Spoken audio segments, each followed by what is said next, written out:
Onda Cero Catalunya, la ràdio que t'escolta.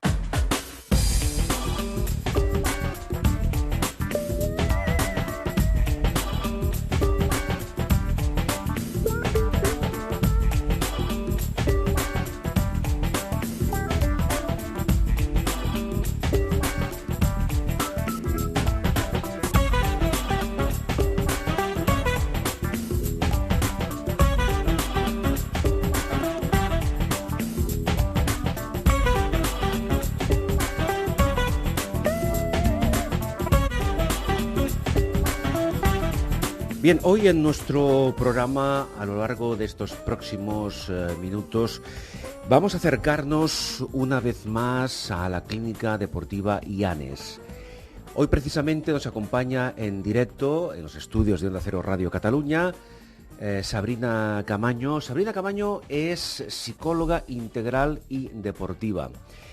Y quizás algunos de ustedes recuerden que hace algún tiempo, precisamente hablando de la Clínica Deportiva Llanes, les comunicábamos la noticia de que en su catálogo de servicios a sus clientes, la Clínica Deportiva Llanes había incorporado el concepto de psicología deportiva. Por cierto, Sabrina, bienvenida. Hola, gracias. Es un placer reencontrarte en nuestros micrófonos.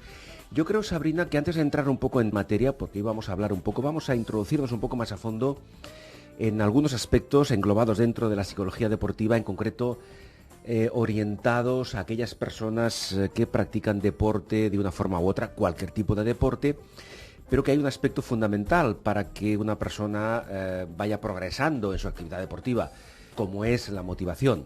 Pero antes, Sabrina, si te parece entrar en ello, vamos a recordar en su momento, como hablábamos hace unas semanas, por qué Clínica Deportiva Llanes se decidió incorporar este servicio de psicología deportiva. ¿En base a qué razones?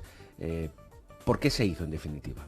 Pues bien, se hizo porque allí somos varios profesionales trabajando. Yo hacía mi parte de consulta psicológica y mis compañeros que tocaban temas de plantillas, de biomecánica, cosas así, Sí. se encontraban con muchos pacientes que eran deportistas y que les planteaban problemas, aparte de los mecánicos en sus carreras, en sus deportes, problemas a nivel de que no llego, que me bloqueo, etcétera, etcétera. Y entonces decidimos que a toda esa gente les podíamos ayudar con un plus, que era el aspecto psicológico, y así lo hicimos. Bien, vamos a ver, porque claro, los que ya son deportistas quizá asimilen mucho más rápidamente ese concepto, pero aquellas personas que quizás se están iniciando ahora en su práctica deportiva, la que sea, claro, no todo, Sabrina, no todo depende de, no sé, de la potencia física, de la resistencia física, de la capacidad de sufrir en los entrenos o en las competiciones. Siempre hace falta algo más, es decir, que nuestra mente sea fuerte, que tengamos suficiente energía mental, ¿verdad? Sí, está claro. Siempre en la práctica deportiva decimos que es un 50% la parte física y el 50% la parte mental. Bueno, ahí podríamos, ahí podríamos discutirlo, porque ese porcentaje varía más o menos en función del tipo de deporte, porque hay algunos atletas que le dan incluso mucha más importancia a la parte mental que no a la física, ¿eh? Sí. Bueno, cuando controlas mucho una parte, notas que te falta más de la otra, y a lo mejor de ahí viene que le den más importancia, ¿no? En función de lo que necesitan más en ese momento. Es decir, que lo fundamental sería encontrar un equilibrio, un cierto equilibrio, ¿verdad? Sí, exacto. Y eso no es fácil, ¿eh? No. ¿Verdad que no? No, para nada. Lo que pasa que poco a poco se va incorporando más la conciencia colectiva, que hay que trabajar estos aspectos y darles la importancia que se merecen en los entrenamientos, sobre todo, porque hay mucha gente que solo consulta para una competición y no para un tema en concreto, pero luego se olvida del resto de la temporada, por decirlo así. Exacto. Y ahí es donde existe la posibilidad de iniciar un descenso a nivel de rendimiento, porque, claro, si físicamente una persona funciona, pero mentalmente no está al mismo nivel, el rendimiento no va a ser óptimo en absoluto, ¿verdad? No, para nada. Y en un día no va a conseguir Claro. el nivel óptimo que esa persona puede Claro. conseguir. Es un trabajo de meses. Bien, hoy vamos a hablar de un aspecto fundamental en relación a esa vertiente mental que necesitamos todos los deportistas, que es la motivación, el concepto de motivación. Pero antes de entrar en ello, Sabrina, por favor, ¿cómo está estructurado el servicio de psicología deportiva en la Clínica Deportiva Illanes? Es decir, ¿qué tipo de clientes tenéis? ¿Qué tipos de servicios ofrecéis? ¿Cuál es el perfil al que os dirigís? De todo tipo de personas, tanto personas que hacen un deporte a nivel amateur, como escolar, Sí. como gente ya de un nivel. Ajá. Un nivel muy muy alto, Sí. son gente que ya está en clubes y que Claro. ya tienen su psicólogo de equipo. Permíteme un inciso, es importante reseñarlo a nivel de competición de élite, de profesionales, y tú lo acabas de comentar, Sí. es normal que cada deportista tenga un psicólogo, digamos, de cabecera. Sí, Está asumido, ya está asumido Claro. cada vez más y yo creo que claro. hoy en día la mayoría de Pero esa gente de élite- función, Sabrina, del psicólogo a nivel profesional también es útil a nivel popular, Claro. ¿verdad? Y ahí es donde supongo que estáis vosotros trabajando. Sí, porque en la el persona tema. que hace un Claro. deporte a nivel popular siempre Sí. aspira a Claro. llegar a ser, o no tanto como uno de élite, pero, No, pero sigue mira. los pasos de todo lo que hace el Claro. que es un deportista. Yo te voy a decir de una élite. cosa, hay muchos deportistas populares, me refiero a cualquier tipo de disciplina, ya sea ciclismo, no sé, natación, correr, etcétera, que si tuviéramos conocimiento de los tipos de entrenos que hacen, casi serían equiparables a los de un profesional. Sí, Lo que pasa que, claro, no se sabe, se desconoce, pero es así, ¿eh? Es decir, hay muchos atletas populares que es increíble la cantidad de horas que entrenan y la capacidad de esfuerzo y sacrificio que tienen, ¿eh? ¿Verdad? sí. Hay muchos incluso que rascan horas de vida personal para ponerlas en Claro. el aspecto Es que si no, claro, deportivo. es que además hay que trabajar. Es decir, Sí, sí. el atleta profesional pues dedica 3, 4, 5, 6, 8 horas de su vida diaria a entrenar, pero los populares entrenan y trabajan, la mayoría de ellos. Por tanto, ahí hay un conflicto, ¿eh? Y tienen más riesgo de, Claro. de estar más estresados, más Exactamente. sobreentrenados. Bien, dicho esto, entramos en un aspecto determinante. Es decir, lo decía ahora Sabrina, cualquier deportista, y vamos a centrarnos, si te parece, a nivel popular, ¿eh? Cualquier deportista a nivel popular, en base a sus entrenos, a su esfuerzo diario, cotidiano, ¿a qué aspira, a qué anhela? Básicamente a progresar, a mejorar, ¿verdad? ¿Estamos de acuerdo? Sí, Pero claro, si llega un momento en que ese atleta se desmotiva, no tiene ganas de entrenar, o ve que sus resultados no son los esperados, o tiene otros muchos problemas en su vida cotidiana que no le permiten centrarse en ese entreno, porque en principio el entreno debería ser un tiempo de desconexión, ¿verdad? De relax, de cambiar un poco el chip, que se dice. En definitiva, si se desmotiva, ahí tenemos un problema, Sabrina. Entonces, vamos a empezar por ahí. ¿Qué es? ¿Cómo definirías el concepto de motivación? ¿Qué es la motivación? ¿Por qué es tan importante la motivación para un deportista? mira, la motivación hablamos de que integra todas las variables sociales, ambientales y personales que determinan la elección del deporte que vamos a hacer, Claro. la intensidad con la que lo practicamos, Sí. la persistencia y, en definitiva, el rendimiento. Hay un aspecto que acabas de comentar que me parece que es fundamental. Es decir, deberíamos de ser capaces de saber elegir la actividad deportiva que más se adapta a nuestras posibilidades, porque si no, creo que podemos perder la motivación muy rápidamente, ¿verdad? Sí, lo que pasa que la elección Sí. es una cuestión bastante inconsciente. Ajá. Es A ver, decir, explícanos esto. Muchas veces, ¿por qué corres? Porque me gusta. O ¿por qué haces fútbol y no básquet? ¿no? Ajá. Y la gente a veces no te sabe responder. ¿no? Entonces, Por intuición, porque me gusta, porque Sí. lo hacen mis amigos, sí. por ejemplo, ¿no? Y entonces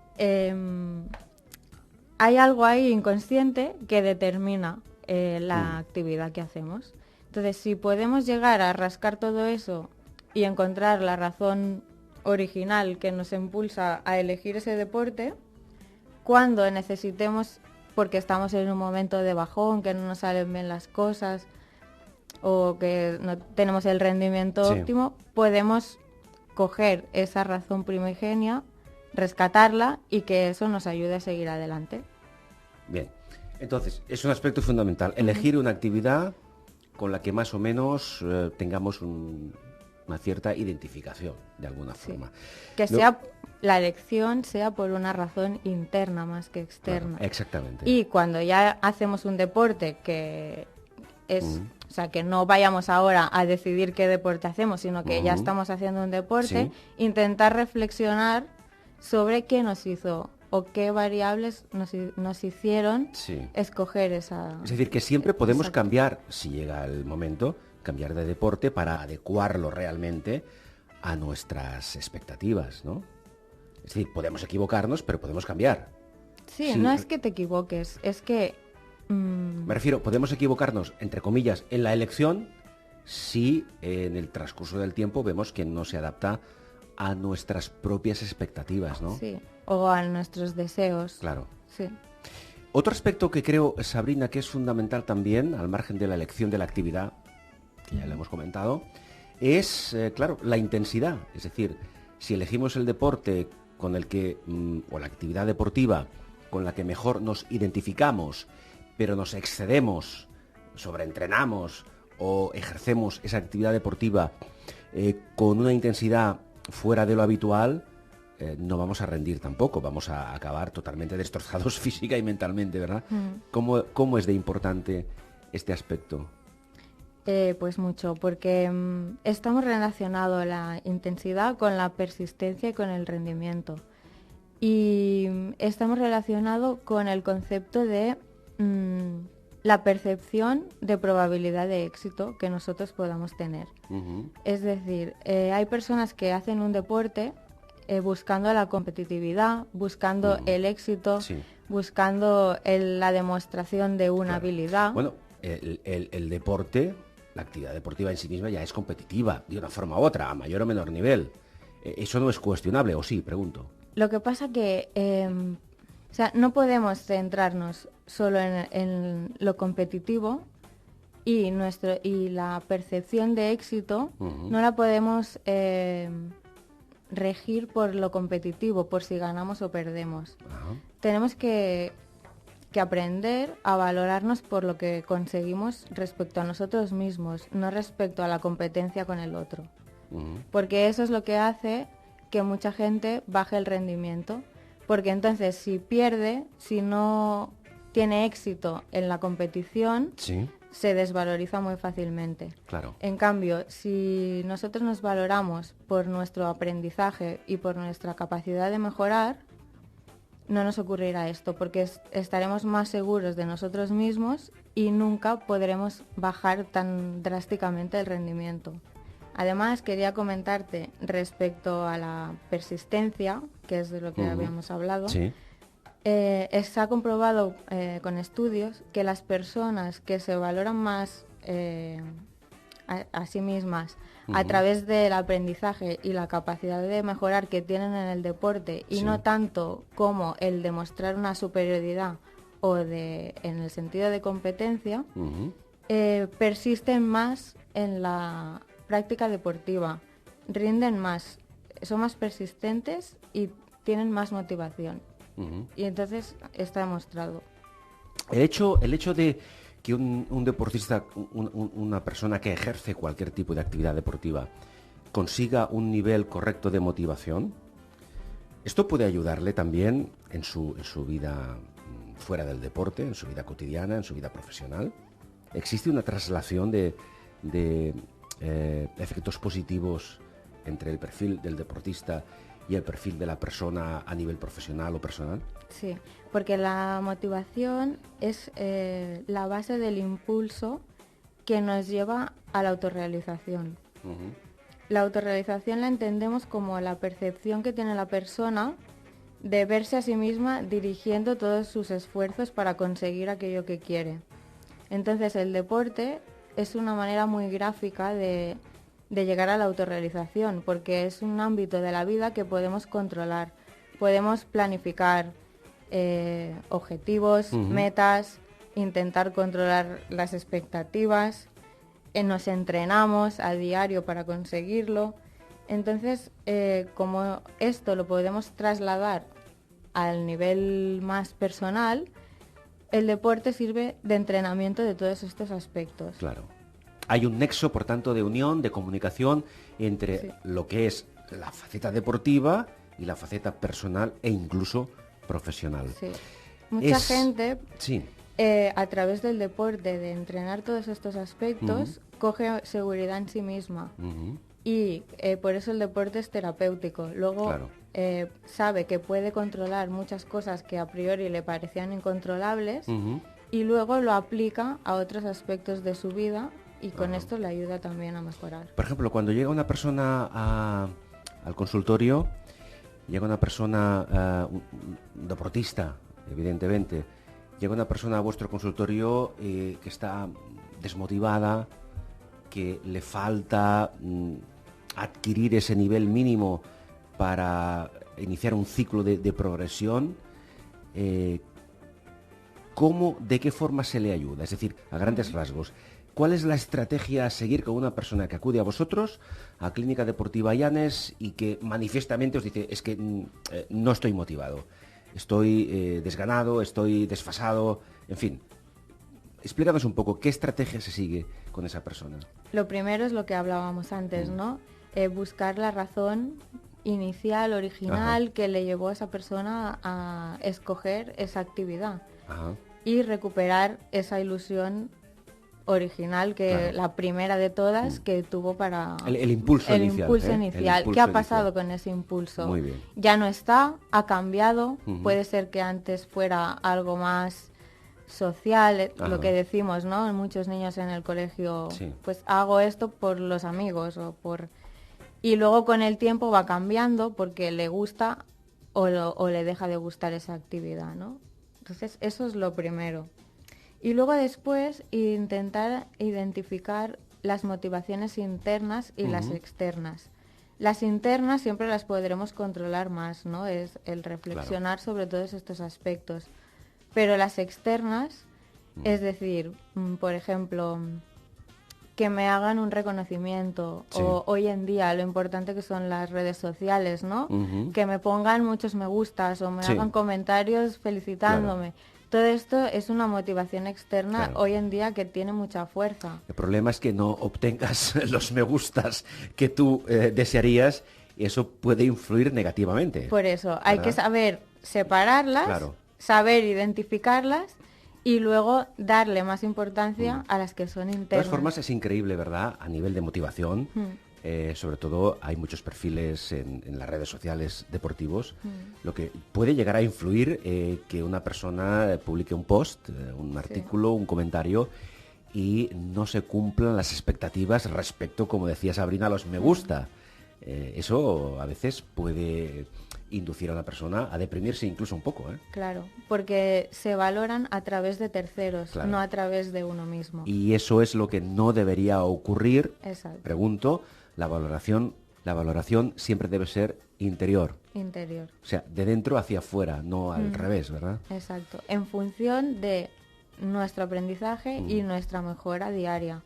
Bien, entonces, por ejemplo, ¿cómo se ayuda en la práctica a una persona que reúne, a un deportista que reúne estas condiciones iniciales que hemos comentado? Podemos hablar de terapia, qué tipo de sesiones, cómo se le induce a que vuelva a recuperar esa motivación. Con todo esto que hemos dicho, y luego además hay autorregistros que pueden ir haciendo en los entrenamientos, sobre el nivel que tienen de motivación. Y luego otros aspectos, lo que hemos hablado siempre, intentar controlar todo lo que a nosotros nos parece incontrolable a la hora de competir, ¿no? Sí. Por ejemplo, cosas ambientales que nos parezcan que no se pueden controlar, pues prever si voy a tener calor, si voy a necesitar agua, el calzado, el material, la hora que tengo que ir antes, después, la relajación que tengo que hacer. Claro, son aspectos que pueden parecer nimios, pero que no lo son luego, que en la práctica pueden afectarnos mucho más de lo que pensamos. Sí, porque puede venir un imprevisto Claro. que no está previsto, y eso es lo que desestabiliza. Muy bien. ¿En qué momento, y con eso concluimos, en qué momento, Sabrina, como psicóloga deportiva, consideras que una persona que tenga un perfil deportivo, en este caso, debería acudir a un psicólogo deportivo, evidentemente, para recibir ayuda, para recibir orientación sobre un aspecto que le afecte, por ejemplo, a una persona que esté desmotivada? Es decir, ¿cómo puede detectarlo esa persona? ¿En qué momento se le aconseja acudir a un profesional? Bueno, eso cada persona ya puede ver un momento que se nota de bajón, que no le salen las cosas como él quiere, etcétera, etcétera. Eso por un lado. Y luego personas que se enfrentan a un reto un poco superior al nivel que ellos creen que tienen, pues para afrontar ese reto con antelación, pues iría bien que hicieran alguna sesión para mirar todos estos aspectos cómo están. Claro, porque luego hay, pregunto, Sabrina, hay un seguimiento, ¿no? Supongo que hacéis un seguimiento de la persona con esos autorregistros que antes indicabas, los comentáis y sacáis vuestras propias conclusiones, ¿verdad? Sí, siempre hay... Al principio del plan las visitas son más seguidas, y luego cuando la persona ya va adquiriendo las herramientas que utiliza a diario y ya es capaz de darse cuenta de las cosas por él mismo, pues se van espaciando en el tiempo. Luego se hace un seguimiento, valorando si ha ido bien, si ha ido mal. Insisto, psicología deportiva aplicada a cualquier disciplina, da igual que seas corredor, ciclista, nadador o alpinista, ¿verdad? Sí. Aquí no hay discriminación alguna, ¿verdad? No. Vamos a dar, Sabrina, para concluir el teléfono de información, de contacto, por si alguna persona que nos escucha y que está un poco desmotivada, pues quiere acercarse a vosotros y recibir ese apoyo psicológico, que seguramente le va a ayudar a remontar esa situación no deseada. ¿Cuál es el teléfono de información? Es el 93-512-2966. Repetimos el teléfono más despacio, por favor. Sí. 93-512-2966. De acuerdo, pues hoy hemos hablado con Sabrina Caamaño sobre motivación, rendimiento, estrategias para mantener un nivel óptimo de motivación. Sabrina Caamaño es psicóloga integral y deportiva de la Clínica Deportiva IANES. Hasta pronto, Sabrina. Gracias.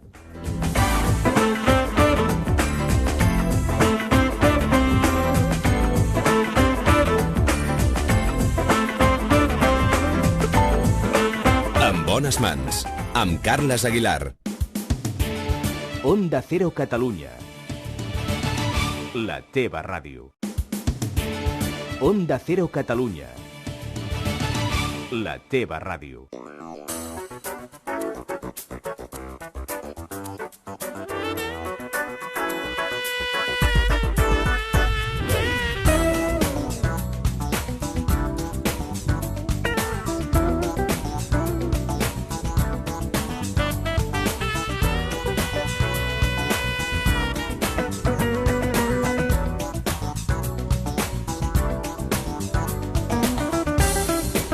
Estamos en marcha y una vez más en nuestro programa vamos a centrarnos durante unos minutos en los servicios que presta la Clínica Deportiva IANES. Son unos servicios amplios en diferentes sectores, pero hoy nos centraremos en lo que se conoce como psicología deportiva, aplicada evidentemente a diferentes disciplinas. Ustedes, seguramente, algunos de ustedes, seguramente recordarán que hace un tiempo presentábamos precisamente la incorporación de los servicios de psicología deportiva en la clínica y nos hablaba de ellos Sabrina Caamaño, que es psicóloga integral y deportiva precisamente de la Clínica Deportiva Llanes. Con ella estamos realizando una serie de entrevistas orientadas precisamente a este perfil, personas que practican determinadas actividades deportivas y que quieren, lógicamente, obtener un rendimiento adecuado a sus propias expectativas.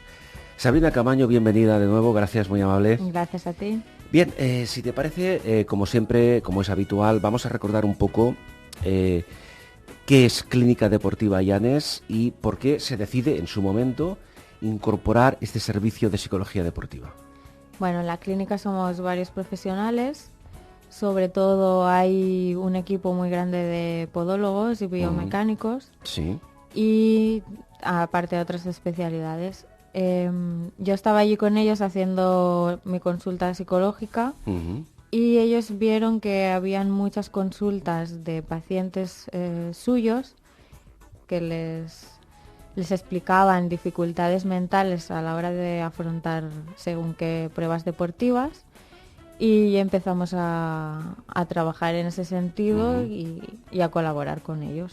Bien, de esa forma se creó, digamos, la sección Sí, o el departamento de psicología deportiva aplicada a cualquier disciplina. Realmente, lógicamente, ya lo deduzco de la explicación, pero tan importante, tanta trascendencia tiene el factor mental en el deporte, lo tiene en muchos ámbitos de la vida, pero en el deporte en concreto, tan importante es el factor mental. Sí, es muy importante. Como hemos hablado alguna vez, podemos decir que es 50-50%, 50% el aspecto mental y 50% el físico. Como mínimo, ¿eh? Como mínimo, sí. ¿Y eso el deportista lo sabe? ¿Es consciente? No, es decir, hay deportistas que aún basan todo su potencial puramente en el aspecto físico y descuidan un poco el factor mental. Yo creo que va en función a la intensidad y a la frecuencia con que se hace el deporte. Cuanto más se va profesionalizando el deporte, creo que las personas se van dando más cuenta de la importancia de la parte mental.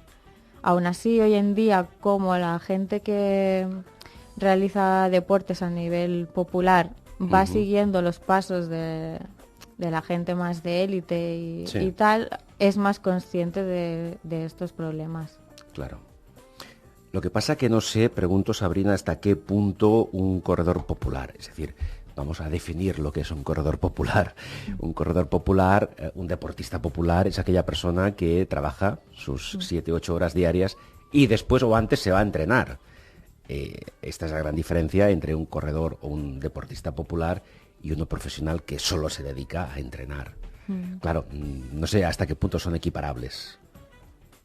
Bueno, el corredor popular tiene un plus de estrés porque tiene que dividir más sus horas y organizarse mejor, pero por contra lo hace voluntariamente y sin ninguna remuneración y no tiene una presión tan fuerte como el deportista de élite que vive de ello, ¿no? Correcto.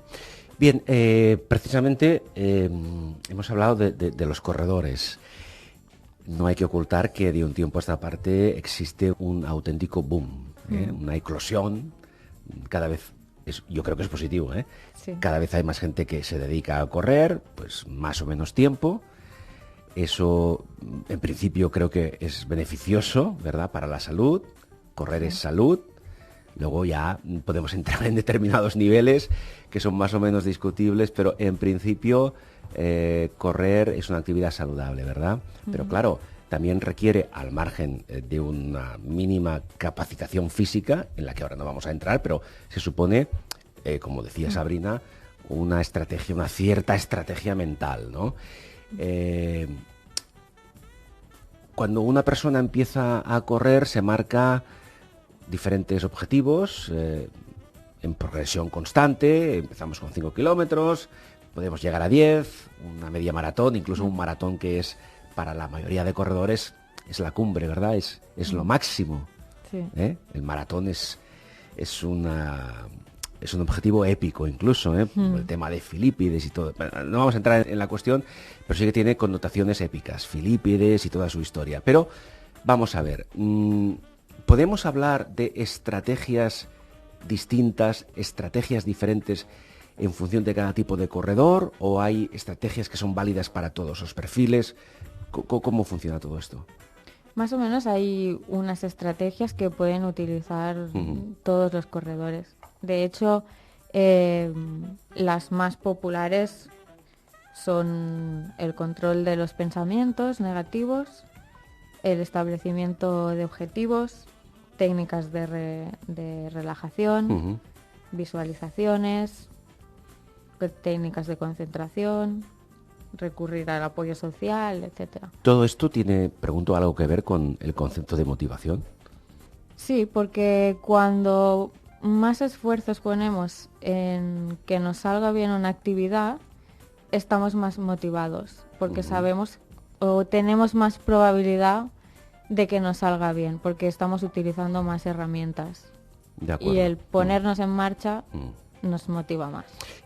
¿Por qué cuando estamos, en este caso corriendo, pero podríamos aplicarlo a cualquier otra actividad deportiva, por qué nos asaltan a veces pensamientos negativos que nos coartan, que nos obligan a disminuir nuestro rendimiento? ¿Por qué ocurre siempre, o casi siempre, cuando estamos en pleno esfuerzo deportivo? Porque nos asalta la inseguridad, ¿no? A lo mejor en un momento determinado hay un bajón físico. Hay gente que dice, cuando llego al kilómetro 24 es cuando empiezo, y lo tienen calculado, ¿eh? Claro. Es cuando... y les pasa en el 20, y les pasa. En el 24, curiosamente. Hay cierto límite físico que conforme los entrenamientos ha ido mejorando, claro, pero siempre hay un plus. Y entonces cuando el cuerpo nos da una señal de que algo hace falta algo más, la mente está en conexión siempre. Claro. Y entonces cuando nos falla algo del cuerpo, ya nos falla la mente. Ya la mente va a lo negativo. Claro. ¿Y eso puede entrenarse? ¿Puede prepararse para superar ese punto crítico? Sí, esto hay que saber identificar los pensamientos que nos vienen a la cabeza. Siempre suelen ser más o menos los mismos. No nos damos cuenta, pero cuando empezamos a fijarnos, vemos que casi siempre son los mismos. Identificarlos, saber pararlos y transformarlos en pensamientos, yo no digo positivos, sino neutros. Porque hay mucha gente que trabaja en esto y piensan, voy a parar un pensamiento negativo, voy a ponerle uno positivo, soy el mejor, voy a ganar. Y creo que ese pensamiento positivo es poco realista. Claro, sí. Yo prefiero poner un pensamiento neutro, voy a intentarlo, claro, no me rendiré. Neutro es decir, adecuado a nuestras posibilidades reales. Exacto. Claro, no vamos a ganar un maratón porque no estamos preparados ni física ni mentalmente, por mucho que, como Sabrina nos indica, por mucho que nos queramos convencer mentalmente de que podemos hacerlo. Otro aspecto fundamental, hablando de estrategias, es establecer objetivos, como decíamos, lógicos, razonables, ¿no? Porque a veces podemos intentar alcanzar objetivos que están fuera de nuestras posibilidades. Y eso creo que es contraproducente, ¿verdad? Sí, aquí hay personas que si es la primera vez que lo hacen, y son muy optimistas y se ponen objetivos poco alcanzables, ¿no? Sí. Lo ideal es ponerse una meta a largo plazo y otras metas cortitas que nos hagan llegar hasta esa meta. Y sobre todo también plantearnos una alternativa por si ese objetivo no se llegara a conseguir. Lo que sería el plan B. El plan B, exacto. ¿Verdad? Sí. Total. Muchos han aprendido a establecerse los objetivos así graduales, pero no han llegado a pensar el plan B. Muy bien. Antes de una competición, antes de una carrera, antes de un entreno que para nosotros sea importante, el día anterior acostumbra a ser un día conflictivo. Un poco de estrés, un poco de nervios, incertidumbres, dudas. ¿Cómo podemos trabajar esto? Esto El día antes de. antes de. Hay que intentar estar relajado. ¿Cómo se consigue esto? Controlando todo lo que podamos controlar y utilizando técnicas de relajación. Es decir, yo utilizo mucho la técnica de relajación de Jacobson, que es a través de respiraciones, de conciencia corporal. Sí. Tienes tu espacio, tu tiempo para relajarte. Una vez ya te has preparado todo lo del día siguiente, tener un tiempo de soledad para hacer estos ejercicios. Es decir, es una técnica que se aprende, Sí. puede aprenderse y, pregunto, ¿no es muy complicada? No. Ah, ¿y eso ayuda, realmente sirve, tiene una utilidad? Sí, ayuda no solo por la técnica en sí, sino porque nos hemos dado un espacio para estar tranquilos, que nadie nos moleste y para pensar en el día de mañana. Muy bien. Técnica de relajación, un aspecto importante antes de.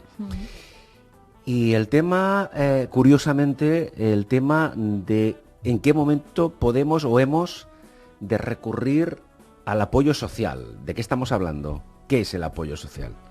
Es cuando decimos a familiares y amigos que te acompañen, que te vengan a ver, que te den ánimos. No hay que confundir, ¿Qué? pregunto, no hay que confundir, o sí, apoyo social con redes sociales. ¿Son cosas diferentes o estamos hablando de lo mismo? Bueno, en las redes sociales también Claro. hay apoyo social, ¿no? Es decir, sería un recurso añadido, apoyo social directo con familiares, amigos, conocidos y apoyo social online, para entendernos, en las redes sociales. ¿Son estrategias válidas? Sí, pero son armas de doble filo, porque aquello que nos puede motivar, que es tener mucho público, gente que nos apoye y que nos quiere y que nos anima, puede ser una fuente de presión también, porque tenemos que satisfacer esas expectativas que estamos poniendo, ¿no? Claro. Entonces, que te venga a ver el novio, ¿no? A una prueba, te gusta, pero también tienes que ganar, porque si no, Claro. ¿no? Es Por ejemplo. una motivación, es una motivación añadida que a veces puede volverse en contra nuestra, ¿no? Exacto. Lo difícil es encontrar un equilibrio. Claro, hay que pensárselo dos veces cuando Claro. quieres que te vea mucha gente. ¿O no? Pensar si eres Claro. una persona que te gusta eso, Sí. o si tienes cierta timidez o... Ah, pero eso lo depende, pasas- depende de cada uno, no Exacto. es cuestionable. Cada persona, supongo que es como es y hay que respetar. Y hay que probar, si Claro. no sabes cómo vas a reaccionar, pues un día lo pruebas y a ver cómo sale. Bien, antes de concluir, al margen de estas estrategias que hemos comentado, quizá hay algunas otras que podrían ser complementarias a estas. Bueno, están las técnicas de visualización que también se hacen, ¿no? En los entrenamientos. Son varias las técnicas. Lo importante, más que una técnica en concreto, Ujú. es ir escogiendo algunas que creamos que nos puedan ser útiles Ujú. y hacerlas desde los entrenamientos, no solo en una prueba o un partido o una carrera. Ujú. Ir haciéndolas de manera que al final ya te salgan mecánicamente. Claro, incorporarlas Claro, un poco incorporarlas. a nuestra propia actividad diaria. Y en este aspecto, ¿cómo puede ayudarnos la psicología deportiva? Bueno, nos puede ayudar haciendo el seguimiento a través también de los registros, de qué técnicas se han utilizado, cómo nos hemos sentido utilizando esas técnicas, qué Sí. problemas nos hemos encontrado, etcétera, etcétera. Un poco regular todo esto.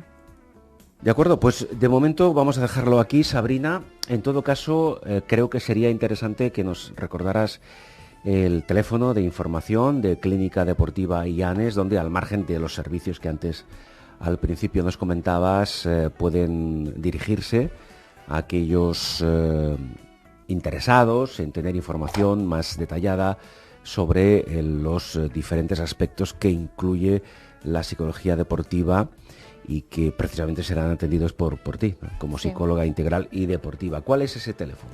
Sí, es el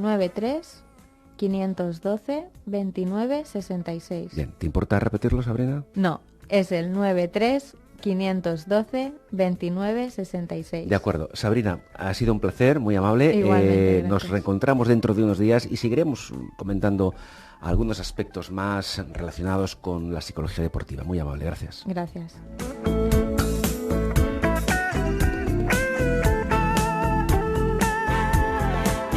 En bones mans, amb Carles Aguilar.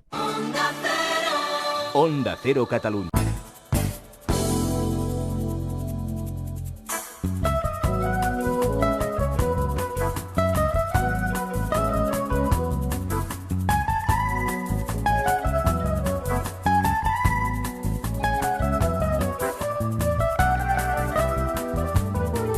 Una vez más nos reencontramos en este tiempo de radio en el cual de una forma u otra estamos orientando los diferentes contenidos al mundo del deporte. Pero cuando hablamos del mundo del deporte nos referimos específicamente a una disciplina que de un tiempo a esta parte está sufriendo, lo de sufriendo entre comillas, un auténtico boom, una auténtica eclosión. Pienso que en positivo, por supuesto, hablamos del hecho de correr, del running, como se conoce de un tiempo a esta parte. Cada vez son más las personas, se pueden contar, no ya por centenares, cientos, miles de personas son las que corren, sino cada día, digamos que prácticamente en cada momento en que se lo pueden permitir. El hecho de correr, en principio, es algo natural, algo espontáneo, pero tiene muchas connotaciones, sobre todo en el ámbito de la salud, tanto física como mental. Es una práctica deportiva que nos aporta innumerables beneficios. De esto vamos a hablar y, por supuesto, vamos a aprovechar la circunstancia para ofrecer algunos consejos prácticos por parte de nuestra invitada, de Sabrina Camaño, que es psicóloga deportiva de la Clínica Deportiva Llanes.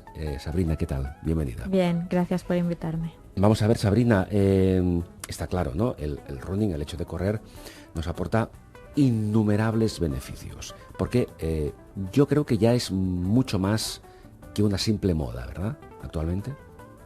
Sí, es mucho más que una simple moda, pero aún así es un fenómeno social muy importante y a raíz de eso hay muchos intereses económicos por parte de diferentes tipos de empresas, tanto de ropa, nutrición, servicios, etcétera, etcétera, que aprovechan esta moda para bombardear a la gente con sus productos, ¿no? Y entonces el trabajo de los que van a correr es el de saber filtrar todas esas informaciones y poder escoger qué productos o servicios les van a ir bien para ayudar a su rendimiento y hacer la actividad correctamente. Pero vamos a ver, en principio, el hecho de salir a correr, el hecho de que una persona decida ponerse en marcha y salir a correr, en principio no requiere más que la intención y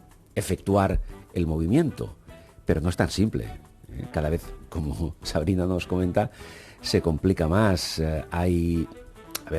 Existen intereses comerciales que son lícitos, ahí no vamos a entrar, cada uno es libre pues de correr de la forma que más le apetezca. Lo que sí que está claro es que hay muchos beneficios, pero también hay riesgos. Vamos a hablar, no sé si denominarlos riesgos o que seamos capaces de discernir, como ahora Sabrina nos comentaba, discernir lo que nos conviene y lo que no nos conviene tanto para evitar posibles situaciones no deseadas. Y luego, claro, el hecho de la actividad física en sí, de correr, que conlleva un aspecto psicológico, luego lo comentamos, puede empujarnos a que no seamos capaces de decir hasta dónde podemos llegar. ¿Cuál puede ser nuestro límite razonable para que no caigamos en el error de traspasarlo? Y eso puede tener consecuencias negativas, ¿verdad?, para nosotros. Como por ejemplo, ¿cuáles serían? ¿Qué nos puede ocurrir si no sabemos valorar nuestra capacidad o necesidad física y nuestro equilibrio mental cuando nos iniciamos, por ejemplo, en la práctica del running? El problema es que cuando hay una moda, entre aquellos que lo siguen se crea como una especie de competencia. Entonces el deporte pasa a ser más una demostración de poder respecto al otro que una superación personal y un aprendizaje. Que es lo que debería ser, en Que principio. es lo que debería ser. Es decir, uno en principio debería ejercitarse, debería correr contra sí mismo, no contra los demás. O no siempre. Claro, porque, perdón, hablamos de deportistas aficionados, no estamos hablando de élites ni de profesionales, ¿eh? A ver, a nivel aficionado, en principio lo que se busca es un beneficio personal de salud y también psicológico, ¿no? De superación personal y bueno, y también de ponerse retos con uno mismo, ¿no?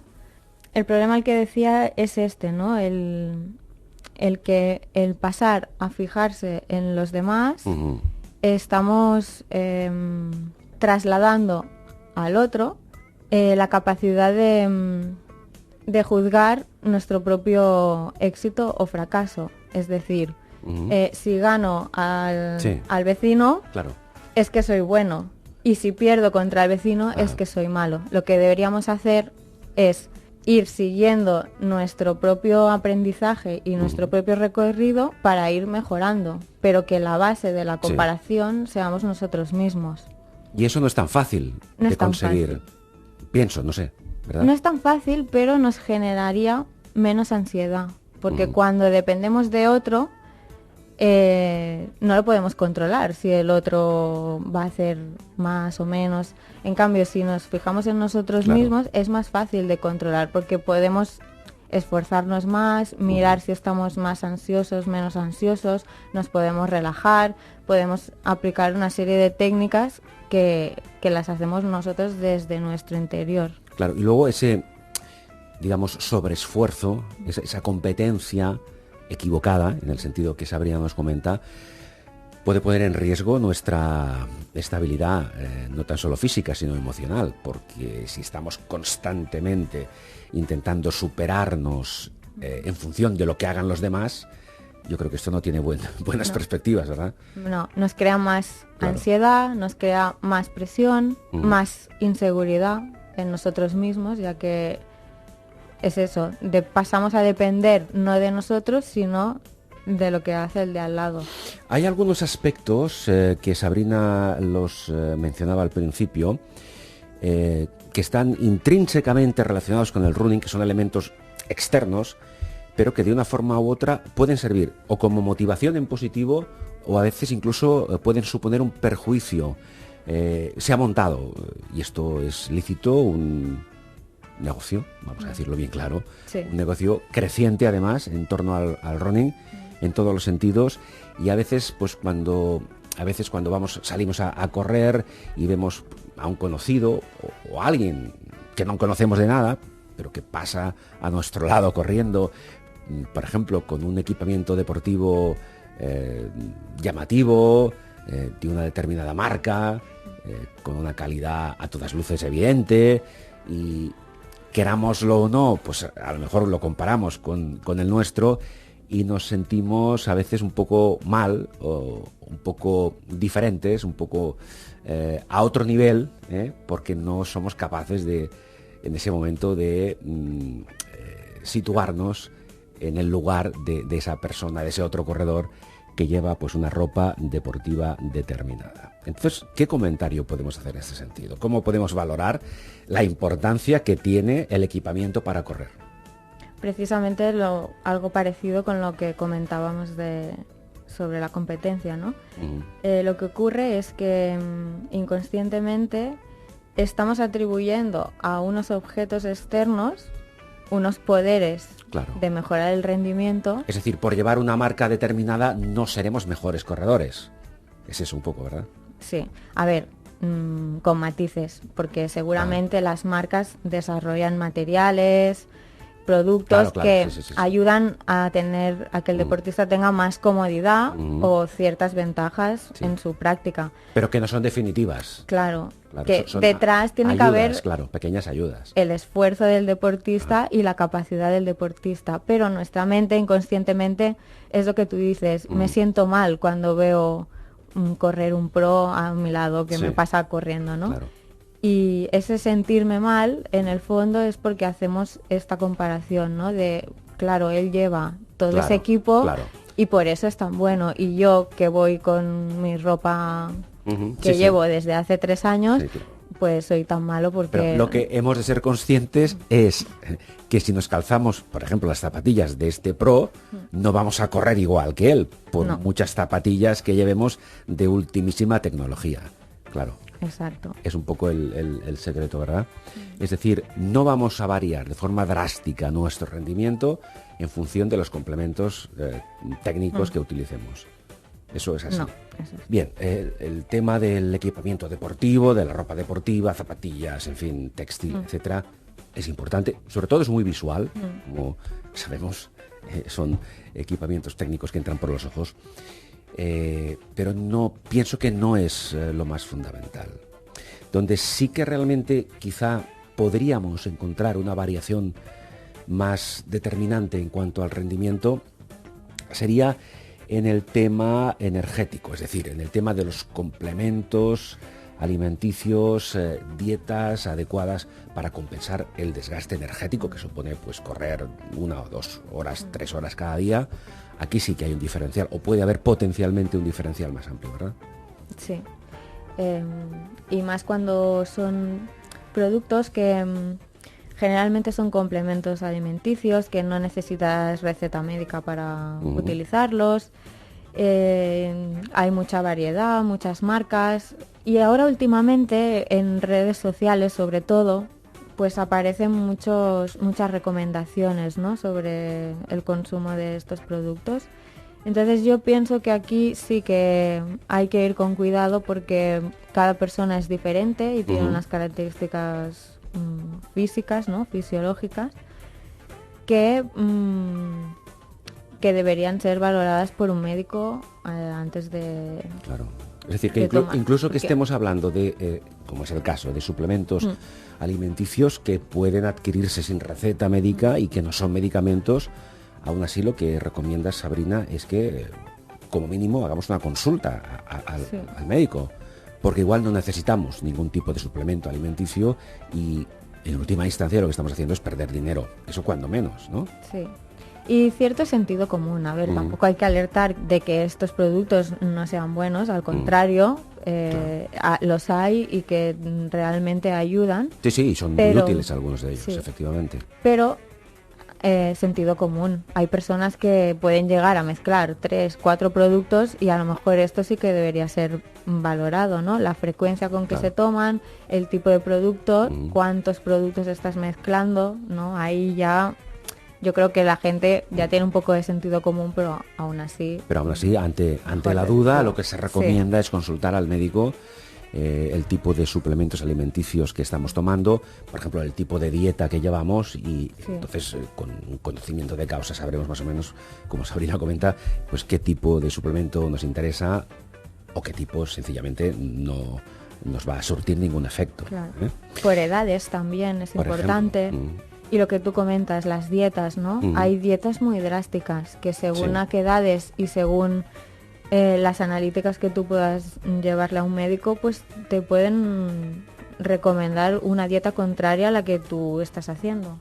Bien, Sabrina, hemos hablado del tema de la ropa técnica, de los complementos técnicos. Estamos hablando ahora de cuestiones de suplementos alimenticios, consejos nutricionales, etcétera. Luego hay otro riesgo que yo creo que es interesante que nos comentes, que es lícito que cuando una persona empieza a correr o lleva ya un tiempo ejerciendo este tipo de deporte, quiera mejorar, quiera superarse a sí misma, quiera establecer una progresión en este sentido. A veces esto conlleva varios riesgos. Por ejemplo, el riesgo del llamado sobreentrenamiento, que puede tener, ahora nos lo explicas, consecuencias tanto físicas como a nivel psicológico. Sobreentrenamiento, realizar, por ejemplo, rutinas de entrenamiento que nos comenta con muy buena fe seguramente, pues nuestro amigo o un conocido o un entrenador determinado, sin saber si se adecuan perfectamente a nuestra capacidad. ¿Esto qué puede suponer? Puede suponer principalmente lo más grave el riesgo de lesiones, ¿no? cuando no hay una buena planificación y no hay una valoración previa, ¿no?, del estado físico inicial, pues claro, pues suceden estas cosas, ¿no? Que a lo mejor tu amigo lleva 4 años entrenando y tú empiezas, no puedes empezar con el entrenamiento que está haciendo él, ¿no? Por ejemplo, poniendo un caso extremo. Sí, claro, lesiones físicas y a veces también problemas psicológicos, porque ves que no tan solo no se supera a sí mismo, sino que a veces al revés. Claro. Vas decreciendo en tus aptitudes porque estás sobreentrenado o entrenas de forma incorrecta. Puede haber bajones de moral, puede haber ansiedad, puede haber estrés por sobreentrenamiento, ¿no? El estrés y la ansiedad es lo que más nos perjudicaría, porque estamos haciendo un deporte quizás para combatir estos dos factores a nivel de la vida personal. Y sin embargo estamos haciendo todo lo contrario. Es totalmente... El deporte no solo no nos ayuda a quitarnos el estrés y la ansiedad de la vida diaria, sino que nos está poniendo más. Nos añade más estrés y más problemática. Hay otro aspecto que creo que también es interesante que comentes, en este sentido, por cierto, que es que muchos corredores aficionados lo que hacen es buscar consejos o planes de entreno por internet. Sí, los hay mucho. Incluso... en nuestra área, ¿no?, en la psicológica, hay muchos consejos, hay muchos, y la mayoría tienen toda la base científica y son recomendables, ¿no? No cuestiono los consejos que puedes encontrar en internet, porque realmente si cribas encuentras cosas interesantes. Lo que estamos hablando es cómo la persona recibe toda esa información. A veces hay personas que lo quieren hacer todo y lo quieren hacer todo ya. Claro. Seguir todas las pautas, todos los entrenamientos. Claro, con resultados inmediatos. Todos los complementos alimenticios, toda la ropa deportiva, y entonces ahí es cuando viene el problema. Yo lo que aconsejaría es cribar muy bien la información, coger las 4 cosas que piensas que te van a beneficiar y practicar esas, pero poquito a poquito. Mejor hacer una cosa, pero hacerla bien planificada y en el tiempo, que no intentar hacerlo todo a la vez. Claro. Hablando del tema psicológico, sí. El tema nutricional, ese sí que recomiendo más que se vaya a un profesional antes que coger un consejo de internet, ¿no? Y por último, a menos por hoy, me gustaría... Hay muchos mitos dentro del mundo del running, del correr, pero uno de ellos especialmente interesante y controvertido, que también tiene sus connotaciones a nivel profesional, pero nosotros estamos orientando nuestra charla a nivel de los corredores populares. Pero aún así también tiene su nivel de afectación. Por ejemplo, el tema del llamado ayuno sexual, por ejemplo, antes de una competición o antes de un entreno. Por ejemplo, a nivel profesional se ha dicho, no sé hasta qué punto es cierto, que no se recomienda mantener relaciones sexuales la noche anterior o 2 o 3 días antes de una competición determinada, sobre todo cuando ese atleta ha estado preparándose durante muchos meses con un plan de entreno específico, etcétera, etcétera, etcétera. Vamos a intentar clarificar un poco el tema, vamos a intentar clarificar un poco la cuestión, es decir, hasta qué punto puede influir en positivo o en negativo el hecho de que antes de un entreno o una competición importante, pues el atleta en cuestión mantenga o no relaciones sexuales. ¿Qué hay de cierto en todo esto? A ver, aquí hay 2 corrientes, ¿no? La corriente que considera que eyacular, ¿no?, o tener sexo antes de una competición. Pero aquí, perdona, hablamos en ambos sexos, tanto hombres como mujeres, ¿eh? Sí. Llegar al orgasmo, digámoslo así, ¿no? Lo que sería el gasto energético, supongo que va por ahí, que supone mantener determinada relación sexual, tanto para ellos como para ellas, ¿no? Los griegos decían que era perder vitalidad. Exactamente. ¿no? Y actualmente hay algunas corrientes que piensan que baja el rendimiento, ¿no?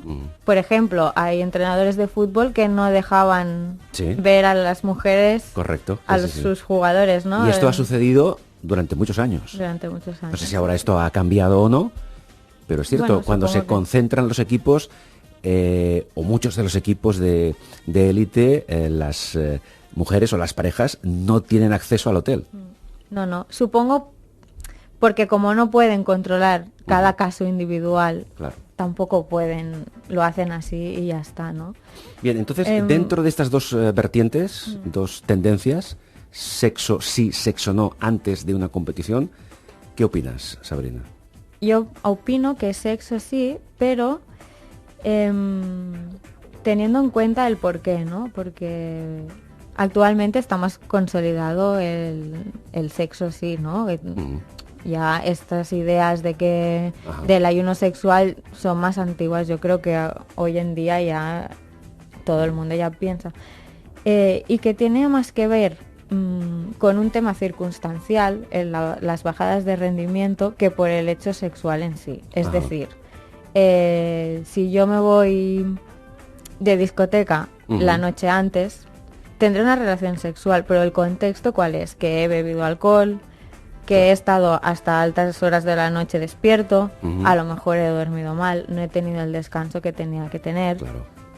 Todo esto no O sea, es la no tiene nada que ver Claro. con una relación estable con tu pareja, por ejemplo. Por En un ejemplo. ambiente más relajado y fuera de esa atmósfera que nos explicabas, ¿verdad? Entonces aquí lo que baja el rendimiento no es Claro. el acto sexual en sí, sino todo lo que conlleva.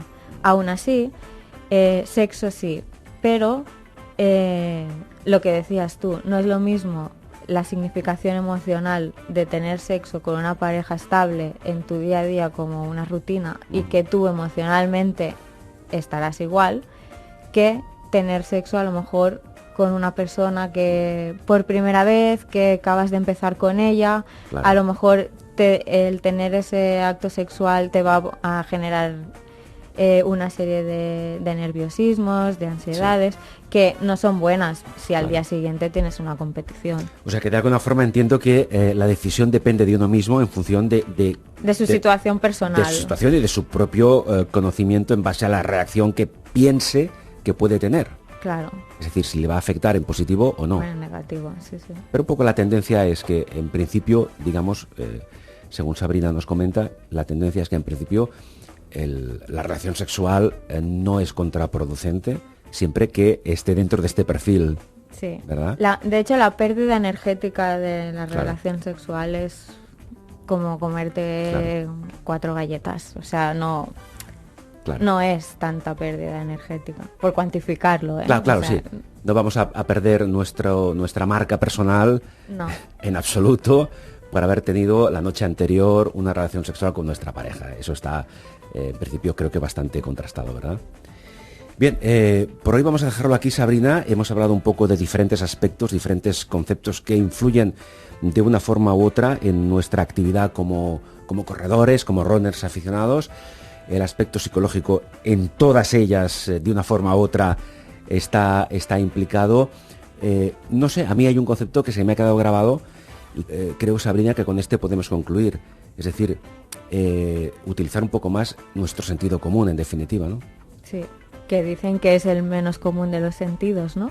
Pero yo recomiendo sentido común, coger todas las informaciones, cribarlas, seleccionarlas, intentar aplicar con tranquilidad las que nos parezcan y si tenemos alguna duda, acudir a un profesional en cualquier ámbito.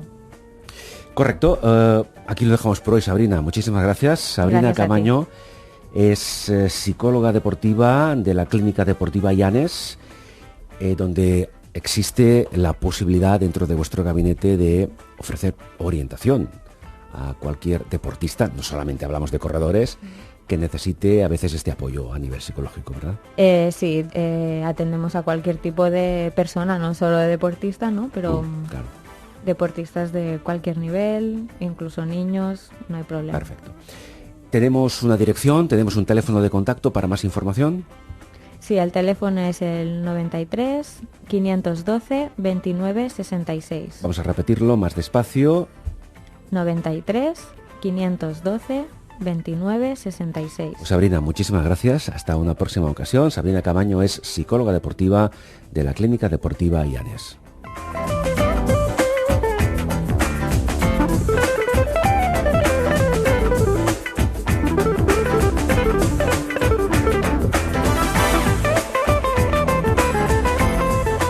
Amb bones mans, amb Carles Aguilar.